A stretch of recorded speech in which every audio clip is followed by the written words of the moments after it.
देखिए, मेरी शुभकामना है और बिहार के तो हम लोग को पता ही था कि माननीय मुख्यमंत्री जी पुनः मुख्यमंत्री बनेंगे। हम समझते हैं कि बिहार का भविष्य उज्जवल है, बिहार विकसित राज्य में शामिल हो, ऐसी चुनौती भी है और लेकिन हम लोग उसको पूरा करेंगे। तो मेरी तरफ से आज के दिन में शुभकामनाएं। 15-16 का रेशियो है, दोनों का रहेंगे और फिर जो एलजेपी है उनके 2 रहेंगे और हम और आरएलजेपी का 1-1 रहेंगे। मतलब घुटना टेक दिया है नीतीश जी ने, क्योंकि नीतीश कुमार जैसे व्यक्ति अगर घुटना टेक दे तो समझ में आता है कि अब बिहार की स्थिति क्या होगी। और यही भारतीय जनता पार्टी चाह रही थी। और अब हमें लगता है कि कुछ दिनों के बाद, 6 महीना साल भर के बाद, भारतीय जनता पार्टी नीतीश कुमार को मुख्यमंत्री के पद से हटा करके अपना मुख्यमंत्री बैठाएगी। सामाजिक राजनीतिक जीवन में रहते हुए मैं इतना बात समझता हूं कि ये मुख्यमंत्री का प्रीरोगेटिव होता है कि कौन सा विभाग किसको दिया जाए।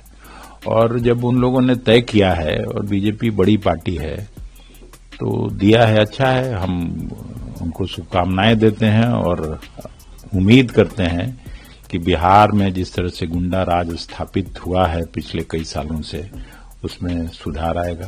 बिहार के लोकतंत्र की जीत है और बिहार में जो एनडीए के लोगों ने मेहनत किया, आदरणीय प्रधानमंत्री नरेंद्र मोदी जी की जीत है, नीतीश कुमार जी की जीत है और सभी एनडीए के साथियों की जीत है। और बिहार के सबसे मजबूत कार्यकर्ताओं ने जिस तरह मेहनत किया, बिहार में लोकतंत्र स्थापित किया, गुंडा राज आने नहीं दिया, गुंडागर्दी नहीं चले बिहार में, इसके साथ जनता ने वोट किया। और मैं विशेष तौर पर बिहार की महिलाओं को धन्यवाद देता हूं जिन्होंने लोकतंत्र में बढ़ चढ़कर बिहार में मतदान करने का काम किया। बिहार में मोदी जी और नीतीश जी पे भरोसा किया है। मैं एक सिपाही हूं, सिपाही के तौर पर काम कर रहा हूं। जिम्मेदारी और चुनौती इसके साथ और बढ़ जाती है क्योंकि बिहार ने बम्पर वोटिंग किया और आपके विश्वास पर जनता ने ये मुहर लगा दिया। 202 सीट देना, ये चुनौती थोड़ा। मैं तो पहले दिन कहा था, कई पत्रकार साथियों ने फोन करके कहा कि आप क्या बोल रहे हैं। मैंने कहा था 100 सीटें जीतूंगा पहला फेज के चुनाव में, और पहला फेज के चुनाव में 102 सीटें हमने जीती।